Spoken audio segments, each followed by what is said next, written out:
Chers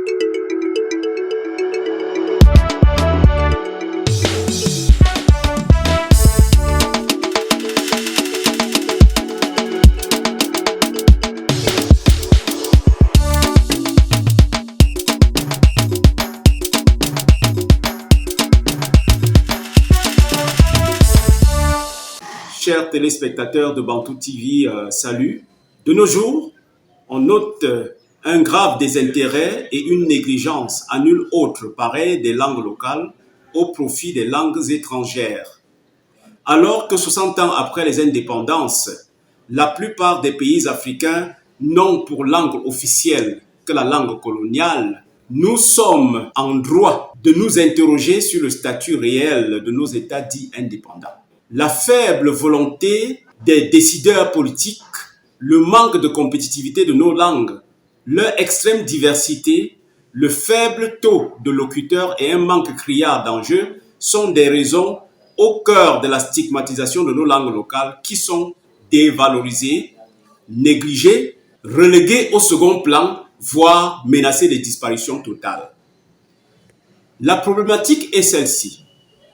Que valent nos langues locales sur le grand marché des langues internationales?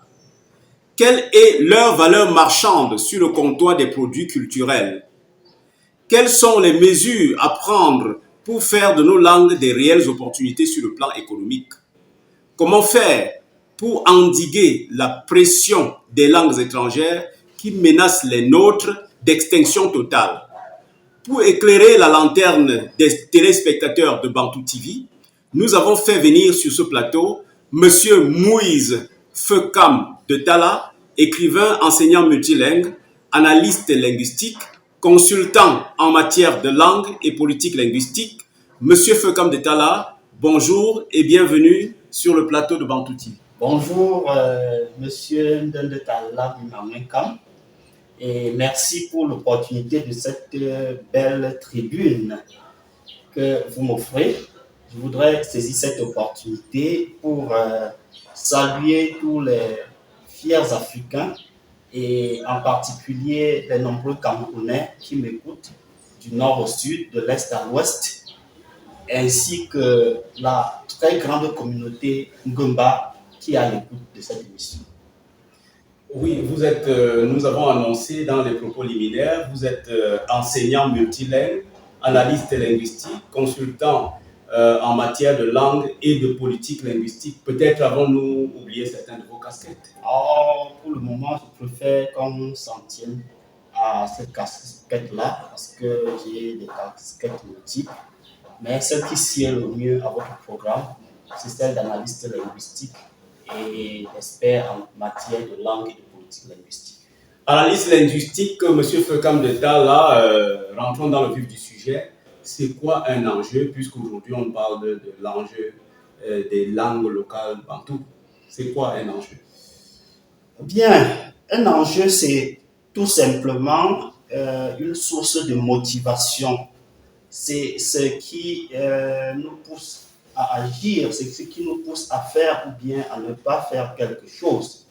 Voilà, donc la notion d'enjeu est étroitement liée à la notion de centre d'intérêt, de motivation et je dirais même de gain de perte de toutes les façons. Lorsqu'on parle d'un enjeu, il s'agit de ce qui vous stimule à faire quelque chose.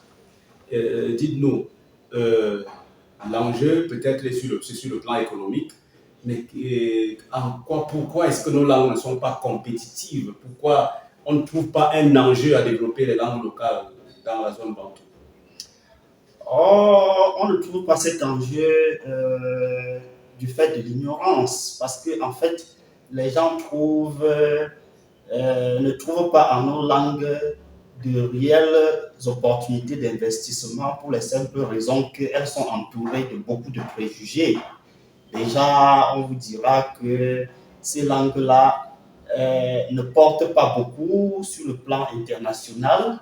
Elles n'ont pas une grande audience. Et comme nous sommes dans un monde où le nerf de la guerre, c'est l'argent, beaucoup de personnes trouvent que ces langues-là ne sont pas susceptibles générer une plus-value, de contribuer à leur développement sur le plan matériel, financier, de manière individuelle ou collective.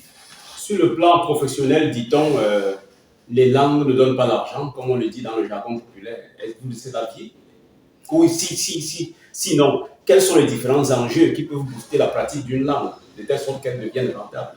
Or, le fait de dire qu'une langue ne donne pas de l'argent, c'est vraiment une affirmation de secours assez médiocre, voyez-vous. Parce que si on se réfère à l'économie des langues dans des pays plus évolués, on va voir que les langues contribuent pour beaucoup dans euh, le produit brut. Je veux dire que la langue, c'est un grand levier de développement sur le plan économique. Alors maintenant, comment se fait-il que dans nos pays africains, ces langues ne puissent pas avoir des enjeux? Pour la simple raison que les enjeux se créent, les enjeux se développent. Il n'y a rien qu'on peut faire et ne pas avoir l'argent. Il n'y a aussi rien de manière absolue qu'on ne doive, qui est la seule chose qu'il faut faire pour avoir de l'argent. Donc les gens, je veux dire que les centres d'intérêt se créent, se développent, ça dépend de la manière avec laquelle on fait chaque chose. Maintenant, comment faire pour faire de nos langues, pour rendre nos langues, pour créer des enjeux dans nos langues? Je dirais que la question, je peux la répondre à plusieurs niveaux. Déjà, il faut développer ces langues-là. Donc, une langue ne peut pas être commercialisable tant qu'on n'a pas développé sa pratique sur le plan écrit ou oral. Parce que quand on parle d'une langue, on est en train de jeter un pont habile entre soi et les autres. Et ce lien qu'on crée avec les autres est susceptible de créer une certaine plus-value. Et donc, il faut commencer à pratiquer ces langues-là en commençant par la première cellule de base qui est la famille. Il faut les pratiquer, les enseigner aux enfants. Maintenant, au deuxième niveau, il y a un travail qui doit être fait par la communauté scientifique universitaire.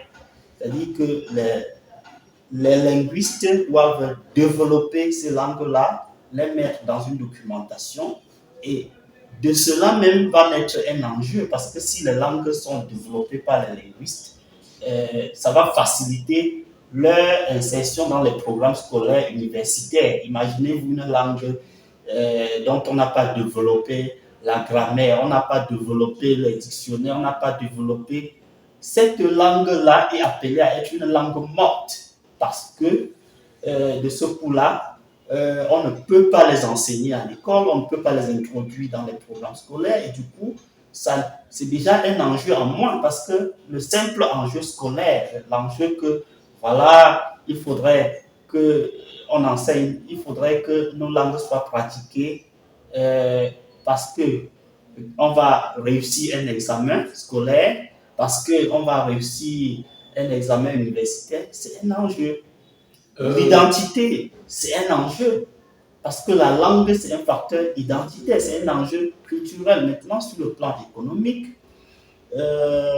nos langues peuvent gagner d'intérêt si à jamais, par exemple, les pouvoirs publics se saisissent du combat des langues, créent une certaine stimulation autour des langues, amènent les gens à créer des emplois autour des langues. C'est de ça qu'il s'agit. Il faut créer des emplois autour des langues. Il faudrait qu'aujourd'hui, on arrive à une situation où, en pratiquant nos langues, les gens peuvent avoir la possibilité de gagner leur vie. Peut-être comme des enseignants, peut-être comme des traducteurs, peut-être même comme des journalistes, peut-être comme des investisseurs qui, n'est-ce pas, ouvrent des centres linguistiques. Voilà comment est-ce qu'on parvient à développer des centres d'intérêt autour des langues et de leurs pratiques. Globalement, quand un pays, il est question que nos pays investissent dans le domaine des langues locales, qu'est-ce qu'un pays sur le plan économique peut gagner en développant sur les langues locales? Oh, beaucoup de choses, parce que déjà, nous avons dit que les enjeux ne sont pas simplement matériels ou financiers, les enjeux sont aussi identitaires, les enjeux sont culturels, parce que la culture, c'est une démarcation, c'est un signe d'identification, c'est la culture qui identifie un peuple d'un autre. On reconnaît un Français par rapport à sa langue, qui est le français. On reconnaît un Anglais par rapport à sa langue, qui est l'anglais. Maintenant, comment est-ce que les Africains vont pouvoir se démarquer des autres autrement que par leur culture et par leur langue? C'est pas possible. Donc, là, déjà, on va gagner du point de vue de cette fierté identitaire. Maintenant, au niveau, nous parlions tout à l'heure des emplois qui peuvent être générés autour des langues camerounaises. Oui, monsieur Fokam, excusez-moi, mais je reste sur ma soif. Je voudrais bien savoir comment est-ce que le jeune Camerounais peut aller faire l'école des langues et en ayant espoir que ça pourra nourrir son homme. Comment est-ce que, de façon économique, sur le plan de la valeur ajoutée, le métier de langue peut nourrir la personne qui travaille? Donc, l'enjeu pour moi ici est d'abord économique. Si ça ne peut pas nourrir son homme, pourquoi il s'y investirait? Oui, tout à fait. C'est de cela que nous parlons. Nous sommes en train de parler d'emploi. Vous voyez, la valeur ajoutée est liée à une activité qui peut être lucrative, qui peut produire une source de revenus. Voilà, et là, puisque vous parlez du métier des langues, si les langues sont développées de manière à ce que les Camerounais soient recrutés pour enseigner ces langues-là dans les, dans les établissements scolaires, dans les établissements, dans les universités, si les langues sont développées de manière à ce que les gens soient capables de créer des maisons d'édition pour éditer les œuvres autour de nos langues, alors du coup, ça va créer d'autres métiers comme la traduction, parce que quand autour des langues, il y a déjà pratique de la littérature, on est déjà en train d'ouvrir la voie à la traduction, parce que de l'autre côté, les productions que nous allons pouvoir faire en nos langues et qui vont être intéressantes, les autres vont s'intéresser à la traduction de ces langues-là vers les autres langues. Voilà, vous voyez qu'on ne peut pas parler de l'économie d'un pays en excluant l'entrepreneuriat culturel. Parce que s'il y a des maisons d'édition, ça joue au niveau de l'économie d'un pays. Ce sont des maisons d'édition, n'est-ce pas, qui sont déclarées, qui payent des taxes, qui payent des impôts, etc. Vous voyez, quand les gens créent les centres linguistiques autour des langues, tout cela, ce sont des entreprises qui vont d'une manière ou d'une autre générer des revenus et qui vont contribuer à l'élévation de l'économie globale. Monsieur Flocam, excusez-moi, je m'en voudrais si je ne vous pose pas cette question. Vous avez parlé de l'aspect identitaire. Je vais me permettre de soulever un problème qui est d'actualité, le problème de migration sud-nord. Et quand on sait même déjà que l'Africain, le Bantou, a d'abord un problème identitaire, il s'identifie plutôt aux colons. Et à un moment donné, on se demande que faudra-t-il faire exactement pour que ceux qui vont consommer ces produits, comme la littérature et tout le reste, reviennent à la source pour pouvoir trouver la nécessité de consommer les 10 produits pour que ce soit finalement rentable. Autrement dit, un Bantou souhaiterait payer ce qu'il faut pour se comporter comme un Français ou bien pour parler bien le français, mais il ne pourra pas avoir le même engouement, la même somme à investir pour pouvoir parler sa propre langue. Pourtant, il est originaire. Comment est-ce qu'on peut faire pour casser le rythme? Oui, tout cela, tout cela, c'est une affaire de politique, hein, parce qu'on parle souvent de language policies, language development, etc. Il est question de comprendre que si les gens commencent à réaliser effectivement ce qu'elles perdent en ne retournant pas à la source, si les gens réalisent déjà, ne serait-ce que sur le plan identitaire, ce que ça leur coûte, cette dépersonnalisation, alors ça va contribuer à ce processus. Et par la suite, je crois que c'est simplement une affaire de mentalité. Parce que si les gens peuvent investir pour apprendre les langues étrangères, il y a des Africains qui peuvent parler cette langue étrangère, parmi lesquels le figure par leur langue. Vous voyez, une fois de plus encore, c'est une affaire de mentalité coloniale. Moi, je pense que si les bonnes politiques sont mises en place, déjà des politiques de conscientisation et tout, et par la suite, les gens vont progressivement comprendre la nécessité de retourner à la source et de pouvoir pratiquer avec fierté et avec intérêt ces langues. Voilà, merci beaucoup, Monsieur Fekambetala, pour votre disponibilité. Nous avons été très ravis, les téléspectateurs aussi, de vous écouter et de regarder cette émission. Merci à vous qui avez regardé cette émission du début jusqu'à la fin. Nous vous prions de rester scotchés sur la chaîne Bantou TV pour les prochains thèmes.